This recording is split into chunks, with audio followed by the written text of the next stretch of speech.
Good morning. Welcome. I call this meeting of the Governance Committee to order. We'll start with a roll call vote. A roll call. Councilor Tabor. Here. Councilor Lombardi. Here. And I'm Councilor Cook, and I'm here. And Assistant Mayor Kelly hopefully will be able to join us via Zoom a little bit later in the meeting. Did everyone have an opportunity to look at the minutes from February 24th, 2025? Yes. Yes. Can I get a motion to approve the minutes? So moved. Second. All in favor? Aye. Aye. Aye. Okay, the minutes are approved. We have really one item on our agenda today. It's the review of City Council policies related to encumbrance. I am sharing my screen so that I can share those for those at home so they can see what we're discussing. There's the minutes that was in your packet. And I'm going to turn it over to Attorney Farini, who has done a fantastic job of putting together a chart for us to look at so that we can better understand the policies on encumbrance. And we're starting with policies today. We're getting to ordinances later. So, Question. yes. Right off the bat, there's different colors here.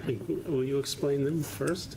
Each color is a different city council policy. So there are Okay. 4 different policies that govern various encumbrances, and the reason I put them in colors to highlight the fact that there are 4 different policies Okay. that address different aspects of how the city council has So that's deemed weird. particular policies on one thing or another. So, and they've evolved over time, just like our ordinances. We have these discussions all the time when we pull the thread of the sweater. You know, we find that right, Suzanne? We find that there's a lot of maybe policies that might be a little out of date. So I have to thank Suzanne, who suggested the chart approach to these encumbrances last time. And so I was able to say, hey, when we look at the policies, let's do the same thing. And then when we do the ordinances, I'll also do the same thing. And then we can come back with language once we kind of see the world that we're in, what might be best. My original thought is that the council could rescind 3 policies and then have 1. But that's just an initial thought. As we discuss this, that can change. We may like to have them broken up. It really doesn't matter. But that was sort of the idea when this chart was put together. The other aspect that I tried to point out is not only the policy, but sort of the fees, which we're familiar with some of these because we addressed them last time. The different terms of the encumbrances, how they're issued, through our viewpoint, whether it's the permit through that or a license approval through council, and also the issuing authority. Because one of the things when we were talking very broadly about encumbrances was, what does the council need to see and approve? And what would help the council, and what do you recommend to them as far as a process that apprises them of how city property is being encumbered, but maybe looking at how that authority can be delegated to the city manager with authority or her designee or that sort of thing, because we do see that in some of these policies, which is interesting. So going from that aspect backward, certainly anything over 30 days, which is on the second page, the types of encumbrances policy 2018-02, those are licenses that come before the council for vote and approval. And what we're finding in the construction season is that it's very hard for the most capable developer to accurately assess license durations. And from my perspective, because I work with all the developers on this, there are repeated requests for extensions. It makes the developers look like they are trying to maybe not be fully upfront, but the practical experience that I have is that it's truly a matter of construction and costs and delays. So as far as licenses themselves, one thought that I would like this committee to consider is, in the first instance, building into our license language the ability of the city manager to extend the existing license for a particular period of time, rather than have it come back to the council for the second and the third and the fourth extension. That is something broadly to consider, whether that's something the council would agree to. The reason I say that is I'm bringing back another extension for another one for the next council meeting. And so maybe some language that allows a limited amount of an extension. Certainly we would apprise the council, and the council would be updated on how these projects are going. And then some areas are more concerning than others in the city, right? There are certain encumbrances that affect more people. So I just throw that out there. That's those are the most labor-intensive encumbrances that we have. They are, and the costing of them. I could also bring back the fees for like what we've generated at the next meeting for how much we've received for the licenses, how much for these other types of encumbrances. One of the things that seems a bit unused in that particular policy, if you look on the second page, C, miscellaneous city land. Originally, when the policy was written, what's existing in the policy is $400 for 400 feet for the first 30 days and $200 for each additional days. And that was something excluding the travel way. Best thing I can describe it is maybe Paper Street, a grassy sort of Paper Street area. And I think that was the intent way back in 2018 when this was drafted, but I don't think we've ever used this particular provision. We can still leave it in. I would probably clarify it, maybe a little more clarifying language, open land, so we know it isn't sidewalks and anything like that, or anything else that this committee would suggest. But we've never used it in my estimation, Suzanne, have we? I recall why this was developed. Because Okay. there was a developer who was using land There you that go. the city owned that was adjacent to their property. Got it. And yet it was not a travel way, and it was not a sidewalk, but it was municipal land. And that was the genesis or part of the conversation of the fee structure. Okay.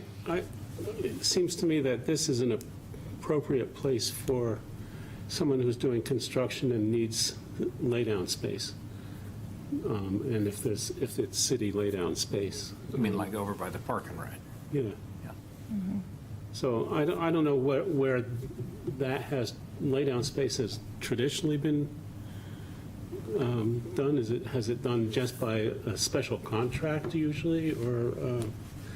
Usually it's in the CMMP, and they build on site, or they truck stuff in if it's downtown, because there's not a lot of lay-down space in the Yeah. area, but a lot of the encumbrances might include dumpsters and, places where there is some lay-down. So they are, if it's on city land, we use it as a license, and we do that 5 cents per square foot. It's very hard to distinguish if it's a little bit of grass off of a sidewalk, that kind of thing.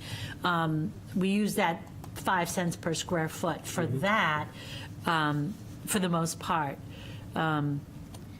But yeah, it's laydown is tough. The CMMPs are only for the downtown areas. We don't usually do them when it's outside of the downtown. And a lot of the laydown, because of how the city is laid out, is on site, and they bring stuff in.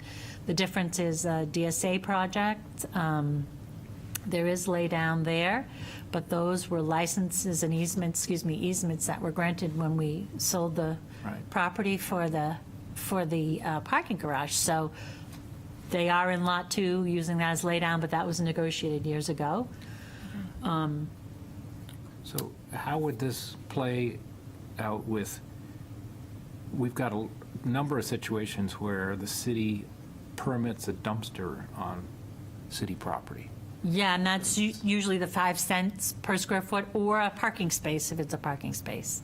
Well, I'm thinking, down around Ferry Landing, there's some dumpsters there. There's, in 1 Congress Street, the developer proposed that we create a common space in the garage for dumpsters. So, I'm reading this and saying, those are all use of city property. We have a dumpster agreement at the Series Street dumpster. That's a separate agreement. That's a license for that year-long use of that particular dumpster out by the ferry landing, the one that's fenced in. And there'll be more coming forward I think there are 2 other dumpsters on city land that will be coming forward. That's part of what this compelled us to review. We used to have lots of them. Now we have less of them, but they'll be coming through a license. Right. And I can say Peter Rice is still working to engage a consultant to look at whether to do a modification to the High Hanover to allow a multi-use Right. dumpster type of location with a compactor in order to kind of reduce the exterior dumpsters that we see in that area. So that's still part of his investigation to see if that makes sense. So would this ordinance prevail except where you've got a dumpster license agreement? Yes, Okay. yes. Are those city-operated No. as well? They're no? Okay. All right. The applicant, sometimes there's several folks, at least the Series Street one, there's several. They maintain and, get all of the garbage removed and that, so that it is not city-maintained, but they have permission. Okay. Yeah. But you raise an interesting question as to how we weave all this together, right? And that is it should be an annual renewal or a yearly fee for that dumpster. What we did initially for Series Street is because they were putting in an investment to build the structure, I think it was more than a year, because they needed to make an investment. And so we Yes. recognized that investment. And so it initially was, 5 years I perhaps. think so. So know that depending on what's needed, where, the parties that come together, it can vary depending on the location and the interested parties. That brings up my other question. Would it be financially more feasible, better for the city to do trash pickup at those shared dumpster locations and have a fee that's associated with trash pickup as well versus having them organize it? My recollection, it's the timing. Yeah. Is that where the restaurants have their ebb and flow of their need. I think that was discussed with Series Street too, way back in the day. They need them emptied when they need them emptied, and it's a different schedule than perhaps our Public Works. Right, yeah. Yeah. I Yeah. mentioned that to way And back also if in it's a compactor. in budget days in like 2020, and Peter Rice, our system is built for once a week, and the restaurants have more waste than that, and it can't wait in the middle of August. Yeah. Really not. Okay. So I guess my question is on the licenses that you see, because that's this policy really, the licenses that you folks see. Are there any suggested changes, anything you think the council might want, report backs or updates on progress. It's and again, that ability to renew to a reasonable period of time might be helpful.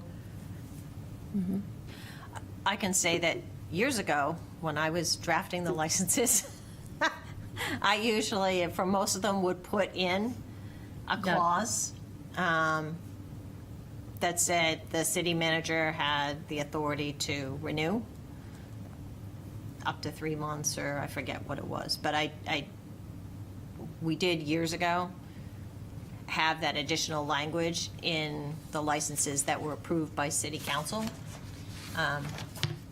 And usually the city manager at the time had the sensitivity to determine, all right, is this something, depending on where it is in the downtown, other events, whether there are any issues as to whether to grant that extension or to bring it back to the city council. So I think that it has been done before. Historically, yeah. Yeah. That's what I was going to ask too. I mean, can we define the central business district on a map? And maybe there are different rules for the central business district and encumbrance than there are for other locations when it comes to approval? Yeah.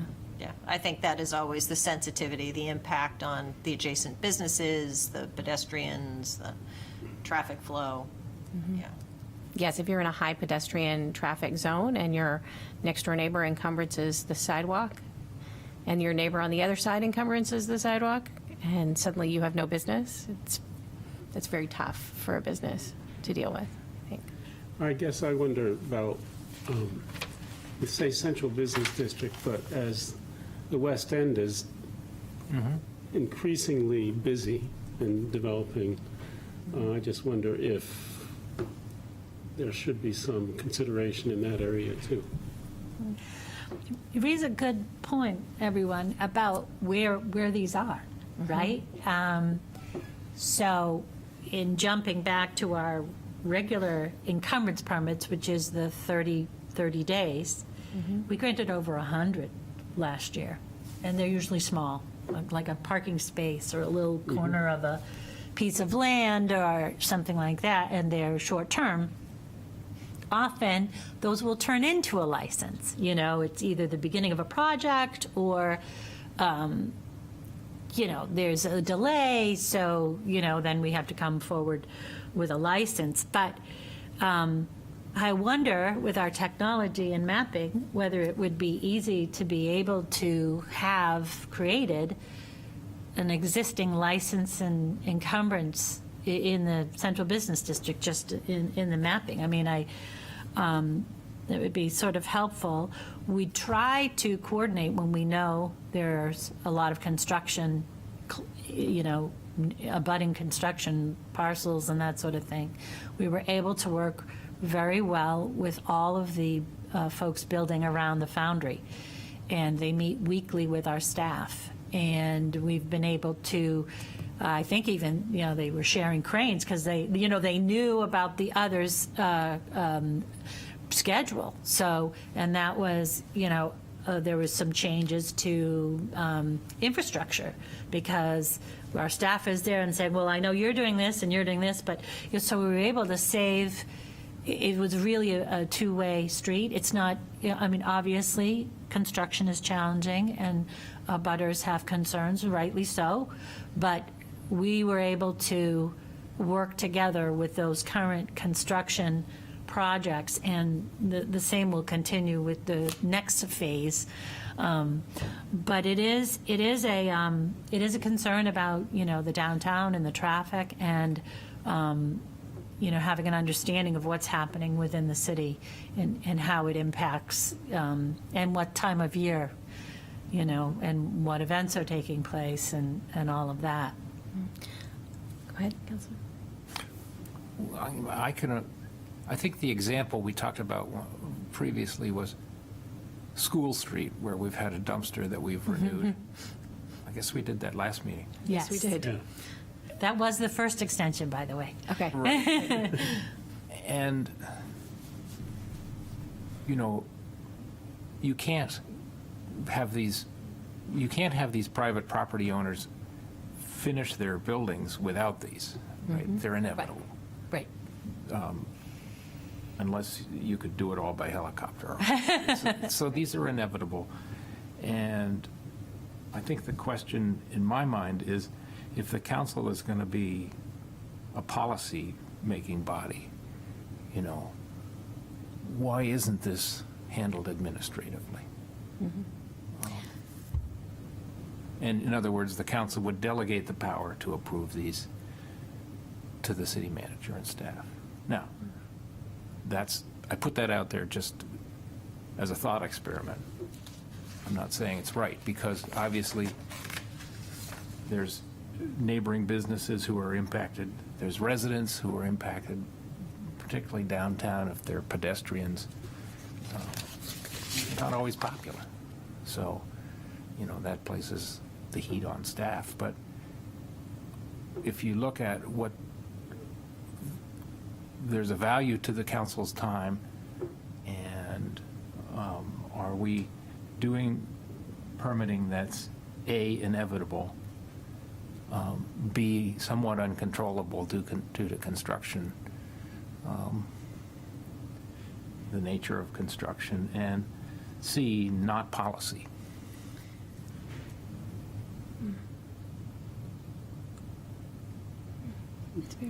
So I have questions around some of the permitting that happens and enforcement, because I know we've relied for many years on people following the rules, and people don't always follow the rules. It's been pointed out to me a few abuses of these rules that maybe, you know, requires us to put in place some additional language. For example, someone placing a dumpster for 30 days, removing it for a week, placing another dumpster for another 30 days, removing it so that they can get around the request for extension. So maybe it's, you know, 30 days within a 90-day period, you know, language like that without having to go back. I also heard several complaints from some neighbors where construction in a residential zone, instead of getting a dumpster where they would have to request a permit, they parked a trailer with high sides on it and used it as a dumpster and just didn't move it for 9 months. Yes, this actually happened on Gate Street, which is already very challenging, and it was hard to maneuver around the trailer because it was on wheels and because it was licensed and because we don't necessarily monitor who parks where there.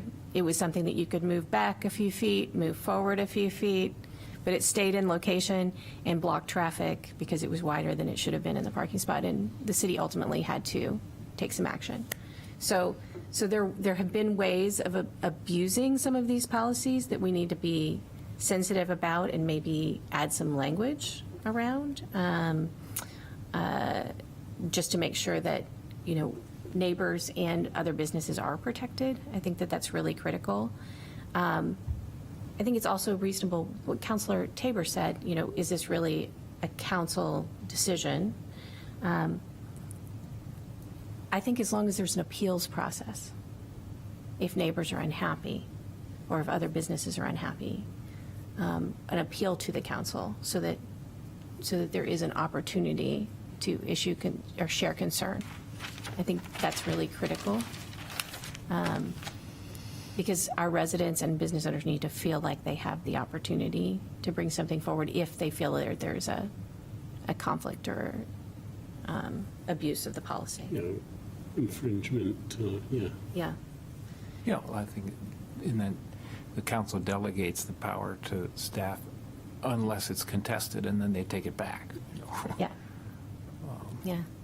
Yeah, I just want to make sure that there's a direct appeals process so the council doesn't have to go through a policy of changing the policy because there's been a complaint and there's a concern. And I assume the city manager would bring that anyway to the council, but we should probably have a mechanism for that within the policy.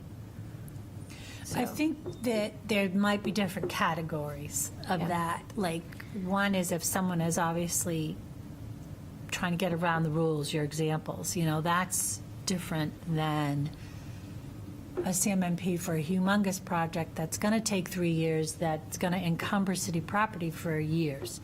Well, we have a neighbor complaint, which is a legitimate complaint. I'm not minimizing the complaint, but it's intrinsic on the ability to construct that project that those areas get encumbered. And if it's an appeal to the city council every time, it depends on what's being appealed, I guess, and the nature and scope of the complaint and the nature and scope of the project.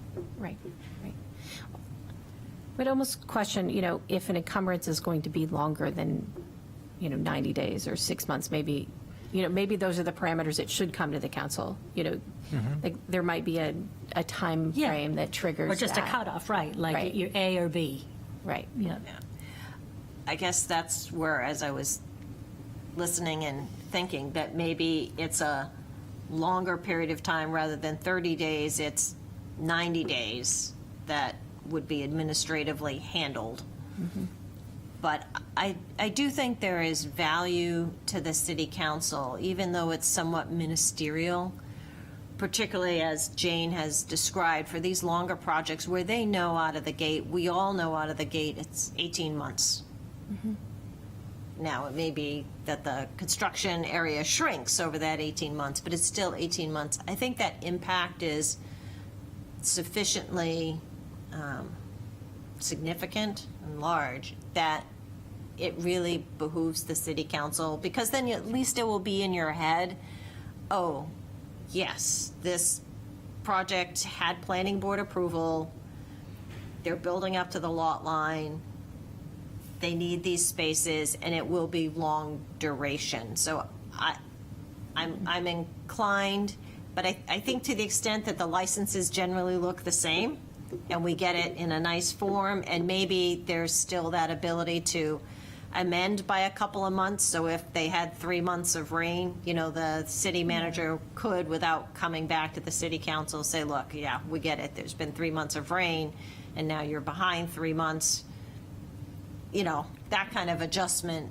But I would be inclined, just for the city council's own knowledge of these larger projects, so, particularly with the lack of, local reporting that we have nowadays, I think there's so much, it does kind of serve that function of knowing what's coming down the pike. And I guess my inclination would be, give us a little more on the 30 days, for those littler projects that don't have generally big impacts, and still have the city council see those bigger asks and really know that that project is coming and is going to be disruptive, because then you can more easily answer, constituents' concerns when they're like, how come the scaffolding's still there after 6 months? You at least have a vague recollection that, it is a larger project, and it, will eventually, when completed, deliver more taxable, property, for us. So that's my Yeah, I hadn't thought of that informational aspect, and but you're right, for people to know. I mean, we do a good pushing out on our website, but it's different than a city council meeting. One of the other things, I think, certainly the CMMPs have encumbrance plans, and I assume that plan set is also part of the planning board's review, when they approve a project. So they go to TAC, and then they have, these larger projects. So there's absolutely an understanding that as these projects evolve, these bigger ones, that there will be impacts. We do put in the CMMP's language that says this requires use of city property.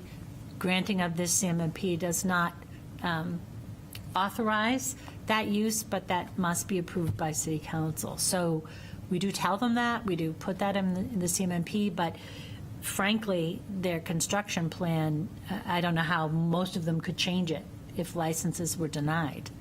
Right. So, Right. We do note that. Well, I think that that's one of the other challenges is that the council's been very understanding of that, I think, at this point, because once they've gone through all the legal requirements to have permissions through zoning and planning, the legally challenging a license to do the work is probably not the best plan for a city council at that stage. So I think the city council has been generally receptive, and I think it would be helpful maybe if we change the way that this is done. Maybe it's a reporting requirement, not a permission requirement. And, so that's the question. A report out is required to the council if it's going to be beyond a certain number of days. Because the council really does not have land use authority over the properties. And I think it's confusing sometimes to residents that, we're issuing a license for them to do construction, but when we really don't have authority over their land use. We So got that becomes accused of challenging. being developer-friendly because of some of this, maybe. Yeah, I think that's confusing. We're not issuing, the council is not issuing the permission to build or not build. I can see that point. Yes. Well, when you think about it that way, that the need for the encumbrance has been incorporated into the land use board process. Would it make sense to have these be part of the consent agenda with a recommendation from staff? Oh, that might work. That's kind of, It's still the council making the decision, but we'd have to pluck it out of the consent agenda if we wanted to challenge it. That's the way, that's one, yeah. And these are all excellent ideas, and, it's really helpful to, again, these are layered, and so that is an option, and, that report back option, the consent agenda option, the developments of a particular size and duration is another classification that we can make. But certainly the policy 2010-01, which was the projecting flags, A-frame signs, table and chairs, and planters, that is city manager designee, which is the city clerk and the license officer right in the ordinance. So certainly there's a precedent for that type of authority being passed from the council, to the city manager's designee. So we can definitely continue to explore this. We could write up different examples for these ideas and see how they try them on for size, so to speak. We can continue to talk about it, but certainly some are easy and some are hard, right? Some are, as you say, pretty simple, and but they all require process, and some of it is in policy, but certainly, as you've all alluded to, perhaps being clearer about the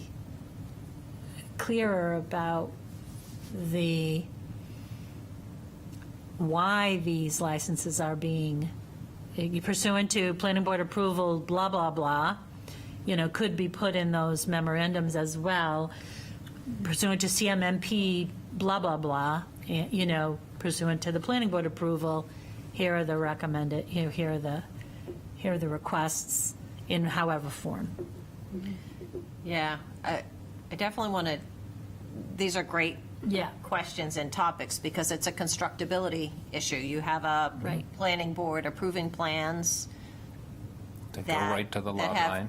Yeah. constructability challenges and how best to reflect those constructability challenges and then provide the authorization. Yeah, I'd like to noodle this a Yeah. little more. Yeah. I mean, I assume that the developers are doing everything they can to not have to encumber the street because it's It's expensive. very expensive. It's very expensive. I mean, the Hearth was built on a parking lot, and the amount of parking lot kept diminishing, but they kept using that little bit, for trucks to pull in and unload until they couldn't. And then they had to encumber the street. I think that goes to the policy aspect of the city council, is setting that fee structure that encourages timely, use of that space and not sort of hanging on to it longer than is necessary to accomplish the project.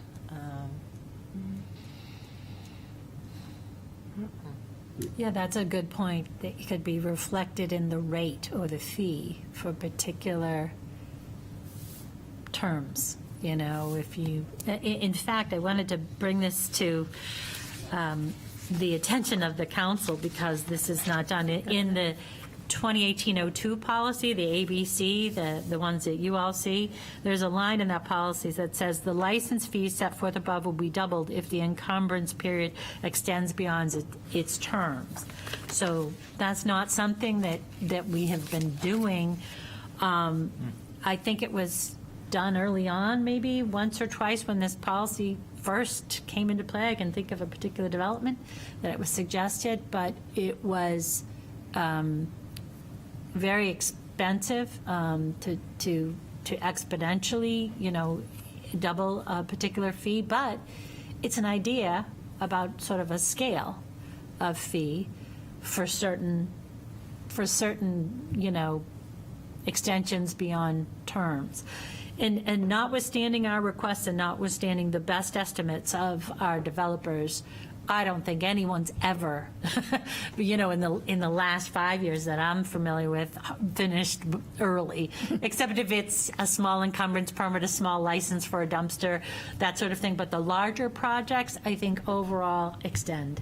And I think that's a pretty fair estimate without looking at data.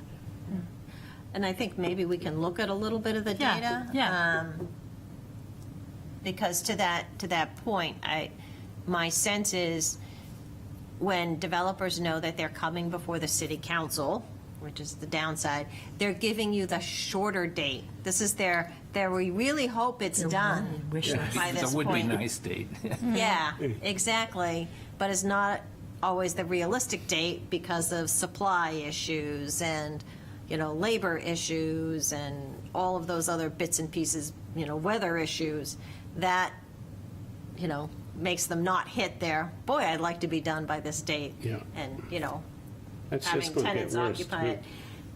And I think part of that is not wanting to look like they're overreaching and, when they're standing before the city council. Back to your point of how do we achieve the goal, which is make sure that they have constructibility in terms of the space needs, but not linger and not cause too many difficulties for their neighbors in the hood, so to speak. So, I think we should maybe pull some of our teams together, see what we have for data, and then even take some of our anecdotal, kind of what do we think, and maybe feed that back to this group here with some thoughts. I have one other question, and part of the property, the encumbrance for developers talks about parking in unmetered spaces and providing additional parking. But nothing here talks about how sometimes when you have a major construction project, you have a lot of on-site workers who take up all the parking, Yeah. who arrive early in the morning, take up all the parking in the whole zone and just pay the meter for the day, which is kind of goes against our parking policies, especially in that central business district, which the goal is to flip parking. Now, while the city's still collecting the fee for the parking during the day, it does hurt neighboring businesses, and I think that's always, there's always a concern about. Yeah, that was a big concern with the Hearth. Yeah, so maybe there's something around, limiting parking in licenses. I mean, correct me if I'm wrong, Jane, but I think in our CMMPs, construction management plans, we prohibit the employees and the subcontractors from parking on street, and try and get them into the garages or off-site parking that they might negotiate with another party. And that's how we've tried to manage it. The difficult piece is it's hard to police. Yes. And that is really, I think, Jason's been Enforcement. great about trying to track that down when we know of it and can capture it. I mean, am I right there? Yes, you are right. There is language in the CMMP, and I think what you find, just anecdotally, is the beginning of the projects, there is some offsite, and then you have the contractor, and then as the project goes on, you have the subs. They're the ones, I think, that notwithstanding the contractor and the main team, right? It's when the finished work at the end, when the subs come in. In fact, we just had an incident, we just sent Jason out because people were parking and they were not the main players, but they were the subs. And why can't I park here? Because the CMP says so. And, Yes. and so that is what I think we find is that the first movers, the big construction, the demo, the framers, the foundation, and the main generals, they try very hard with their team. It's not perfect, but they try. But then as it gets closer to finish and you've got more and more subs coming in, that's when you find it really crowded. I think the argument that the subs have is that they need access to They need their stuff, and they need to be close. tools and Yep. their stuff. Because, Yeah, and it's that balancing act, too. But I would say that is the number one argument, and that's the number one complaint that we have, and we try to address them when we know about them, and go back to those weekly meetings and remind everyone, and threaten, and I'm just thinking that it might be helpful to have a little language in the policy that empowers yes, Access. enforcement. yeah, Yes, absolutely. beyond the CMMP. And I was thinking about the most recent incident that occurred, which is, unfortunate when, people have limited parking. Right. which most, There was a recent incident in the West, it wasn't really in the West End, in Islington. The old Heinemann Yeah, building. yeah.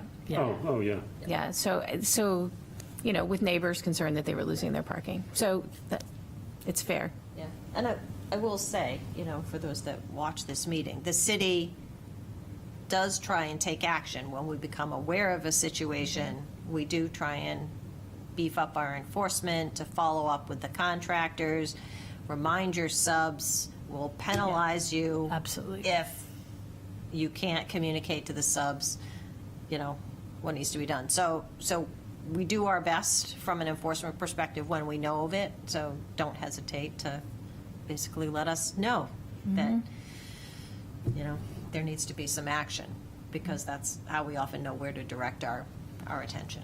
Right.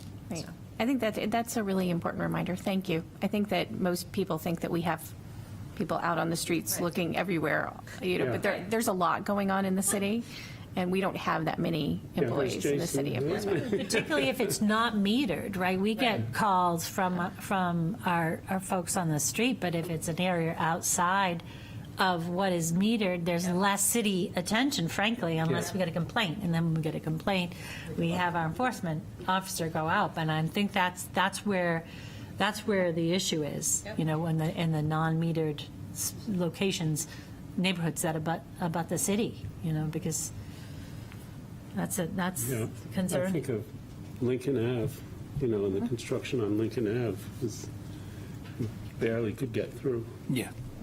Stuff. Yeah. And there's also, that's the way for kids to get to school, too, so. Yes. I mean, there's roads that are particularly challenging. If you had construction on Richards and a dumpster parked, it's already challenging to navigate sometimes. So you have to think about, Right. locations and, And a lot of those are part of the 100 encumbrance permits that we grant. So it's not something that, it's the bigger project, on those residential streets.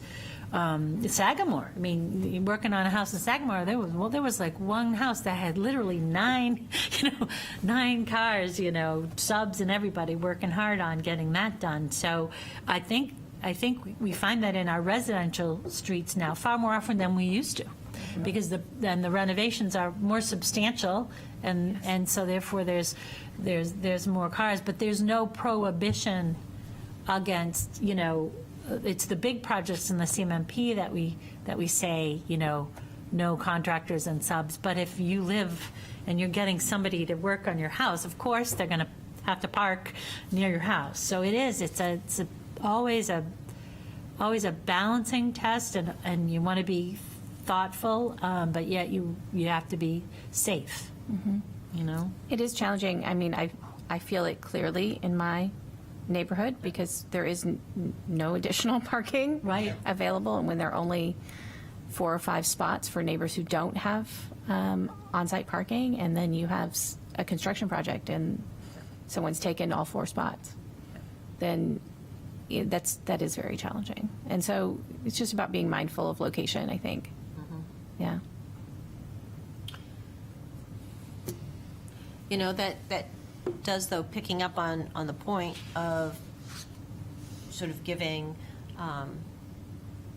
city management a little more teeth by referencing that in the policy.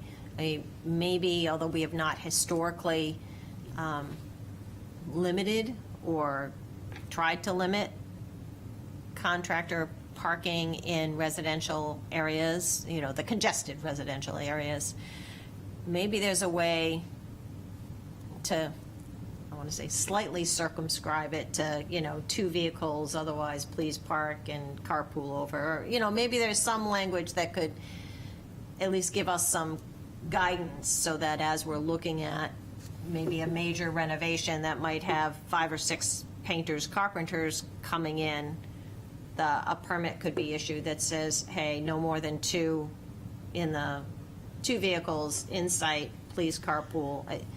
Anyways, let me think about it. Yeah. There might be a way on those bigger cases where it's. But we don't even know about them. The No. city does not know if on Lincoln Ave, someone is doing a big construction, unless it went to planning, but even still, because there's no encumbrance permit asked for, there's no meter usually. Flag it in a building permit. Yeah, we could, but it's hard to even know, I Yeah. guess is what I'm saying. Some of these are just, we simply wouldn't know Yeah. unless we tracked every building permit, Which you can't do, Yeah. absolutely. But the goal is if there's a mechanism so that if there are complaints or concerns, Yeah, and there's that's where your think that's- complaint comes in. Yeah. yeah. We might be able to put some stock language that says, please be advised that if you are conducting work in a residential neighborhood, you may be requested to limit the number of vehicles. Something that gives us we could respond to a complaint and they're on Some notice teeth, yep. Right. that they might have to adjust their coordination. I know It's all Lincoln, one of the template, problems Yeah. was you couldn't see the intersections. Yeah, Yeah. So you And I have to say, a lot of contractors are very, responsive. Yeah. There are some that aren't, but there are a number that are. If we point out that your truck, the height of your truck, right. when you come back tomorrow, choose a different space, try and accommodate, can you talk to the owner about parking in the driveway? Yep, Like I said, I remember You get mixed results. like I ticketing. said. You're Some- getting some do. tickets Yep. for trucks being too big, taking up Yep. 2 spaces. Right. Historically, that has happened. Yep. But where it's harder to capture, like you said, is maybe we put it in the building permit language or, Says if we get a complaint, yeah. Yeah. we may ask you to do something different. Right. I think the challenge we see is in the south end is width, truck width, and Yeah. streets that are impassable because of trucks parked. And so Yep. that's always a question. Or parking in places where then the fire truck can't Yep. access the space. And that becomes a great lever for us to say, look, this is a safety issue. Yeah. Not only fire truck, but Amazon trucks. Can't get through, you know? I'm serious, you know? Yes, I saw this last Do year. they have to where- park somewhere and then walk down the Right. street and make their Yeah. deliveries? Oh, PTS did a wonderful job handling a situation on Mechanic Street where a truck yes. couldn't get through Yep. because of where people were parked and had to come out and stripe the street and Yep. do no parking in that. certain places. And I watched an Amazon truck have to back up, and I watched a construction have to back up because couldn't make a corner. Yeah. Yeah, so PTS acted quickly, but that was just because they had a meeting that was Yeah. scheduled soon. But, you know, that isn't always the case, yeah. I think the contractors, though,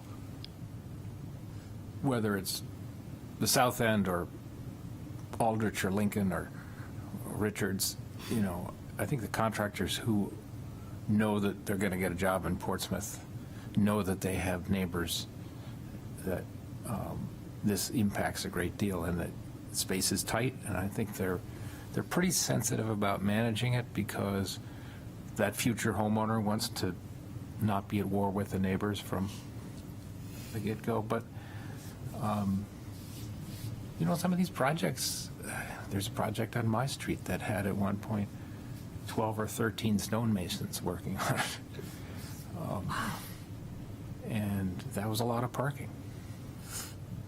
We have the parking, fortunately, but we'll see residential projects of that scale I think we are definitely more and more seeing often. them. So Oh, yeah. Definitely seeing Yes. them in the neighborhoods we've referenced, certainly, and elsewhere. Yeah. So long story short, that proviso to be able to request limits on vehicles Yep. may make some sense. Yeah. Yeah. I think you have a lot of information. There's lots of information. Going back to the first page of the chart, Yes. the projecting signs, can we, could I perhaps suggest city manager designee as the authority rather than the city council? I mean, we do it as, Absolutely. yeah. Please do. I don't think I've ever seen one of those denied. Rejected or Yeah. I denied. mean, it's fun to see them, but Right. Yeah, kind of know what's coming. Know what's right. Oh, I'm going to go to that restaurant. That sounds great. As long as there's always a, like, I think for Report all back? of these things, if there's an appeal mechanism, if somebody's unhappy, if they got denied, and that they can appeal it and have it come to the, So in that, So, in I that think that's- policy, I did note a Sign. item I think it is, the flag and sandwich board thing. Well, that's a different policy. that is So, a different policy, I know. so this is the projecting sign is Yeah. one, but yes, on the flags, yep, Yeah. the 1001. And it says city manager or his designee, so just- Oh, that's right. I saw that too. Yep, that one's also I think- got your planters and your, yeah, it's not. but, you know, I mean, we don't have to see every flag, or, you know, right. do we? I mean, Right, and as a matter of fact, I checked with the clerk, very few have been issued in the last couple of years anyway, for flags in Yeah. and of themselves. Lots of A-frame signs, of Yeah. course, and tables, chairs, which you've addressed. I was hoping that we could include some language around, still requiring a permit, but some language around temporary flags. So, and the reason I'm asking this is I believe there have been some requests for things like flags for art around town, you know, to designate locations so that they had the same flag that one night a month. Yeah. Yep. So everyone could see where they are, and that doesn't really fit with the project. And if a business normally has an A-frame, then suddenly You can only they have one, you can't. can either have a flag or an A-frame. Give up their A-frame for the season because they wanted to hang a flag one night.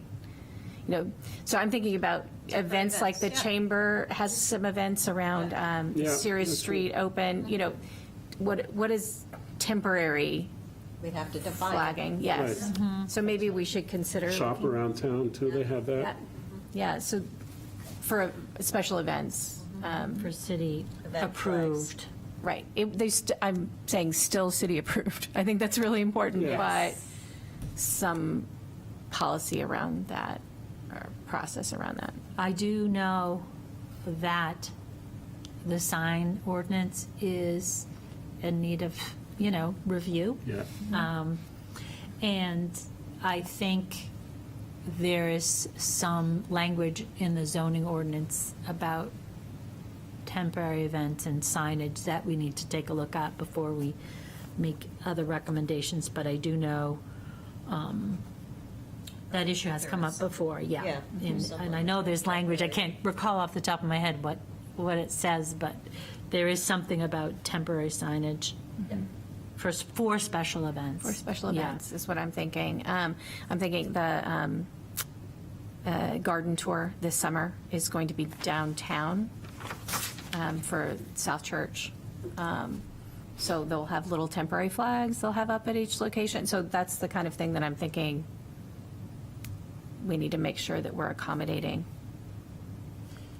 for events like that.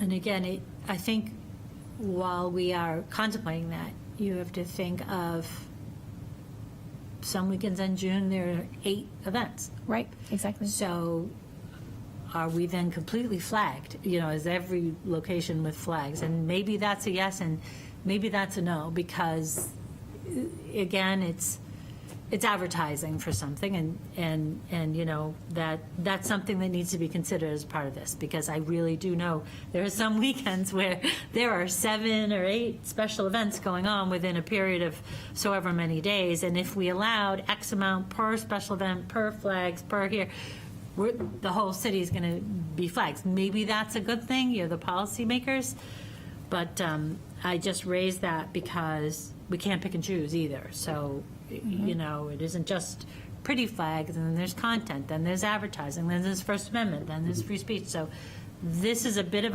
much more difficult than I think at first blush.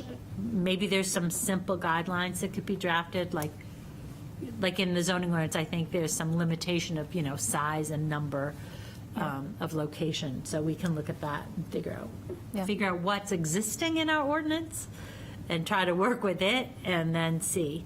Right. Yeah, it would just be, I think we need to, some of these things are happening, I think, without permission. Others, because there's no language, can't get permission and have asked. So that's It's true. how Yes. there's always that balance. Yep. Yeah. And I just want to be clear, we're talking about signs on private property, as I hear it. Yes. Okay. Yes, not on public property, but signs on private property. Yep.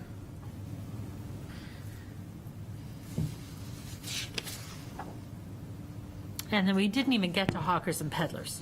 But I can say that the 7 locations for the carts, they have also kind of gone by the way of the dinosaur and the taxis. They're not, they must not be moneymakers, because we haven't had lots of applications for those push carts we used to see in those locations. So perhaps keeping it but limiting the number of locations. We'll have to go and look to see if they're still applicable because of the different construction, and we can have a report back on that particular policy and what we're actually seeing I have for a- applications and history. A question on that was, for Prescott Park, it says you have to go to the park director. I don't think, And- who's the park Yeah, director? exactly. Michael Warhurst is long gone. Yeah. Right. The trustees are out of the business Out of of it, running out the of park. it, yes. And I don't even know, do they have, I mean, with the prop open for events, that's really helped, the park, and events at the park have, availability, but I don't remember seeing any sort of vendors along There's some on Marcy theirs, do Street. they? Couple Yeah, occasionally in they the come on summer? Marcy. Times, On lemonade. the sidewalk on Marcy. Yeah. Something that we need to be really clear about is what our rules are around hawkers and peddlers. I have encountered violations of this. I think that our deputy city manager handled that one weekend on Pride when a vendor decided to set up in the middle of Prescott Park because he said he had a state license to operate and it was state property. And I argued with him over this and the police, challenged it, and it took several hours to remove him because we don't have a clear, we need to be really clear, you can't do this without a license. And so that it's really easy for the police to enforce that, especially on weekends. I think that's the challenge. Yeah, is true. When this happens a lot on weekends and our enforcement officer doesn't work on weekends, so that it then goes to the police department. So the police need to be really They need clear guidance. Yeah. Yes, Yep. yes. And that would be an ordinance change. Yeah, Because yeah. they will not enforce a city council policy, so we've got to wrap it in an ordinance. But that's okay. That's part of this process and this Yeah. conversation, figure out where we need to be clear in the language. Right, and we also need to be clear on what a hawker and peddler is. Sometimes, so I always have questions around people who are standing on the sidewalk handing out pamphlets. Are they hawkers or peddlers even if they're not making money on what they're selling? So, and they're encumbering the sidewalk because they've set up a case or a sign. So this is, and this is part of the sign ordinance too, Yeah, this that's debate, yeah. like what defines a hawker and Yeah. peddler, Right. right?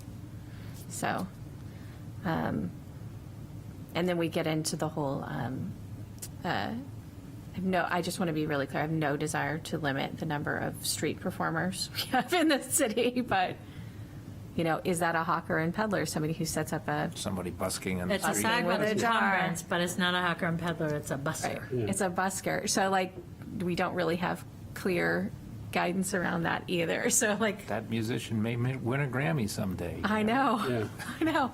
So, maybe we need to put some definitions and so that we're really clear. A map would be helpful for this. Well, no, I think we're going to, some of them will likely I know, not be but- applicable anymore, Yeah, yeah. Yep. A map for the locations, for the. Rather than these photographs that are pretty outdated, I They are presume. quite outdated. Yes, I'll share this so that everybody can see them. This is vending information and It's sideways, too. images. Yes. So, yeah, I can't make it. We got Market straight. I Square. can't- You can rotate it. I guess I can edit it and rotate it. You can just, the circle, Where, the arrow, down on the right, bottom right. Bottom right, fourth one up. oh, there we go. Sorry. So there. So everyone can see this is locations. I mean, a lot of these are still Around. applicable. Yeah, But with outdoor dining, I'm thinking maybe not the ones on Pleasant, I'm just not sure what I have to go and actually see what those two on the left, I think, are Pleasant, No, I don't think that location, is not where they are. not frequently. Okay. But there is space on Pleasant where some people stand next to North Church. So, around the corner slightly. So that sidewalk is wide enough there for somebody to do that. So, but a map, a map would be much clearer. Sure. yeah. So there. Okay, I've got to turn us back.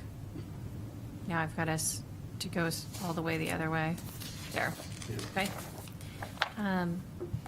Do you want other feedback from us before? If you have additional, I Pages just- of notes. I have one other question to ask, and it's not here, but it is encumbrance in one way, in some ways. Food trucks and food truck parking. that's in an ordinance, that's in the ordinance. It is in an ordinance. Yes. Do we address it any other way in policy, or we? So, back up, years ago, when this conversation about vending from food trucks came up, There's a tension point between allowing a parking space to be used for food vending, not only because then you're removing a parking space from its other purposes, but also depending on location, it's competing directly with some of your food establishments that pay taxes. Yes. So that's the tension and the challenge with food trucks. So right now, generally, you can't do mobile food truck vending on any municipal spaces, subject to sometimes when we have, like 4th of July and other special events that are particularly regulated, and then you get a special permit. Now, under the ordinance, annually, the city is supposed to, in fact, Lefteria and I talked about this probably 3 weeks ago, issues a request for proposals, or I'm not sure how exactly we title it, and the ordinance says that you can bid on the 1 or 2 spaces that we would allow it, but it's got to be a minimum bid of $5,000 for the season. And then it creates, the highest bidder Yes. then gets the space for the season, and there's a license that's executed as part of that. And what we have found over the years is that that was an entry point too high, and so we would either get no bidders, or we'd get someone, but they discover that that was too high of an entry point, and they wouldn't come back the next season, or they stop, it hasn't been a good marriage, shall we say. And so I actually don't think we went out last year because we didn't see any interest in it. Or someone thinks of an interest in like June or July, which is well past our bidding season. So the mechanism just wasn't working very well.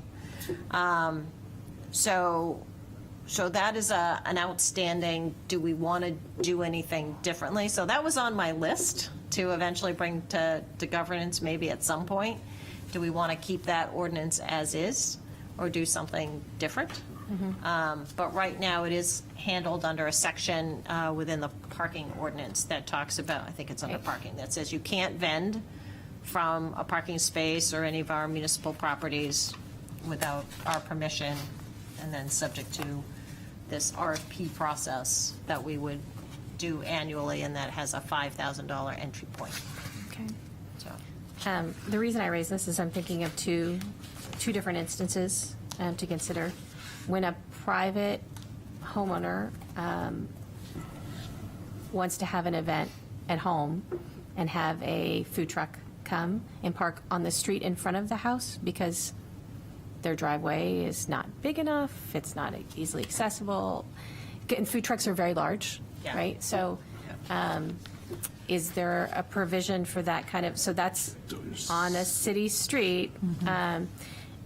And then the other question I have is around sports activities in more remote locations in the city, and maybe having more license to operate in certain timeframes to provide essentially what is concessions in space. I'm thinking like community campus doesn't have a concessions area, those spaces that we're not operating concessions, yeah. So that is something certainly within the city council's policy realm in terms of whether to pursue that, pros and cons to all of that. There is food that is available at the community campus, not at the field. Right. Thinking of that piece. So that may be an area that the city council would like to look at. And then you just weigh, depending on location, skate park is the other location one thinks of. Exactly. What's the loss of that parking? Can you place a food truck? And then what is the mechanism for deciding which food truck gets to go there? And I know that was the same issue we had with back when people used to have push carts to sell their hot dogs and other food items. Is it first come, first serve? Or is there some other mechanism for regulating that? And you can develop one. Other municipalities do. And so that is certainly something that the city council could pick up and discuss. And usually when we think about vending from the public street, thinking of the first example you gave, a lot of it for us has to do with safety. Right. Is there a place for people to get their food or wait in line for their food and, not get hit by a vehicle or make a sidewalk impassable. Right. So that's the very practical piece. Yeah, it's a lot easier, if it's on private property, there's not an issue. So really, I don't think this is the first I'm hearing. It makes sense that would happen, given the, small driveways and things like that. So I don't know if I have a good answer for that, because they're not really vending for the public No. per se. It is just related to a private party. I'd like to think it's almost more like an encumbrance permit, like Yeah. a day-long, I'm taking this space and. Right, that's what I'm thinking. It's kind kinda of like how I when would you have think of a it. moving truck and you Exactly. request it. And so we Yeah. don't have that provision in place for somebody having a private party with a food truck. But food trucks are very large. And Yeah. so we have a lot of neighborhoods where it's hard with Yeah. trees or with turning radius or Yep. with, to get. Now that you've raised it, it's I obvious. think about Yes. this because I own an RV, and it's the same issue with parking and turning radius and all of those things. And, yeah. Yeah, the ordinance says operation of 1 or 2 designated parking spaces on State and Hanover streets. That's it. Yep. Yeah. And based on my recent conversation with Jason, because, like I said, we had a conversation about doing the effort to just do the RFP, even if we don't think there's likely to be any response. Yeah. We're down, we think, to just State Street, because given what's on Hanover right now, it doesn't seem like it would be a good location. For a while, when there was a lot of construction happening down that Yeah. sort of part of town, it actually made sense. Well, and there's restaurants on. Yeah, but now there are restaurants that are fully developed and operational, so it's not a place we would generally recommend to And put a State food Street, truck. of course, too. Although the location on State Street is less The church. problematical because it's that spot, I want to say that's across from the bank. Yeah. And so the church is kind of, as you're going, I always think of down State Street towards the water. Yes. It's before you get to the church. Okay. So between Fleet and Yeah. the other one. Right. Yeah. Yeah, I'm thinking of other locations that make a lot more sense, like up Rockland in summer where there's a lot of sports. So there are other locations in the city that just make more sense, I think, for a food truck. And then you have a parking issue. Yes, exactly. Exactly. So we have to have that full discussion, where is it appropriate and where Right. is, And then who gets to vend there? yes, exactly. We can't all ask Kona Ice to come. Can't just limit it to one vendor, but people have to think about that. Yeah. Yeah. So those are, okay. Are there any other questions on encumbrance? I think we've given Attorney Farini a lot It's, to look at. Lot. I cannot promise a final policy will be forthcoming, but there'll be some data, some report back, some suggestions, maybe a draft of something. Great. Will come forward at the next meeting. better right than right now. Yep. With that said, we don't have other business today, and it doesn't seem that we have anyone here for public comment. My only announcement is no other meeting this month. I think we should give Attorney Farini a little time to go through some things, and we're not ready to bring IT back yet either. So that might be a little bit longer discussion. Yep. Yeah. But it is, there are conversations happening, so you will have a conversation at a later meeting, yes. Wonderful. So our next meeting is not until April. That meeting date, so everyone is aware, should be that, I have it, April the 7th. That's a date, we have city council meeting. Does everyone have that on their calendar by I chance? don't. I have March 24th, which we're not going to do, right? Right. I wasn't going to schedule March 24th because I think it's just challenging. So I will give everyone, would you prefer March 31st or April the 7th? for the next governance committee meeting? No, yeah, well, I can work with either. Okay. March 20th, March 31st March or, 31st. or April the 7th. I am away. Okay. Well, let me see. I'd prefer the 31st just because otherwise we butt into a council meeting, but, Yes. you know, if the 7th is the date we have, that's the date we have. I don't see it on my calendar, so I shockingly. don't see it on my calendar either. What? I know, I think I might not have scheduled it because I'm away for a few weeks in April.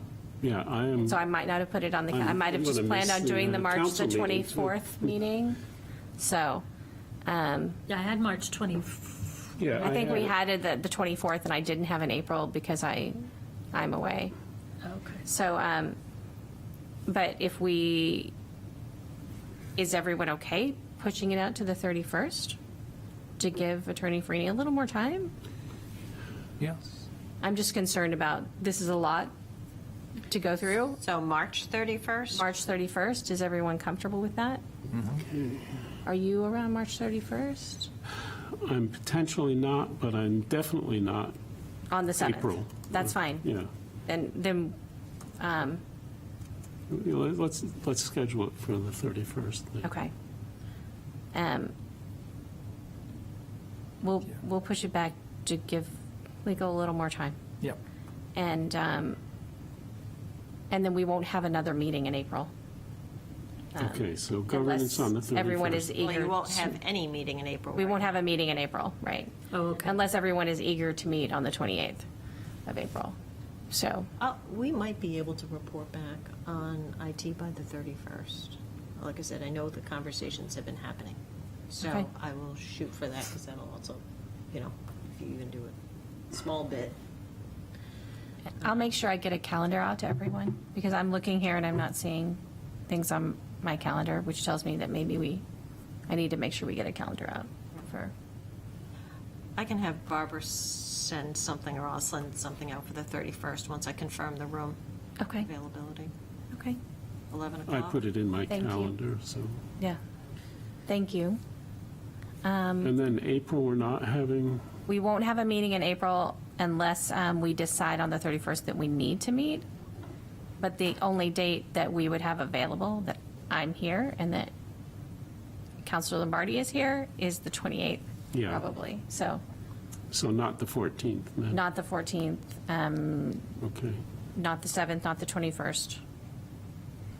So that puts us out to the 28th. So Yep. we can decide on the 31st if we feel like we need to meet the 28th, or if we want to just hold off and meet that May. back on the May schedule. This is what my April calendar looks like. Yeah, like you, Vince, see? Lots So, going on. So, thank you all. I think that's it. Can I get a motion to adjourn? So move. Second. All in favor? Aye. Aye. We are adjourned.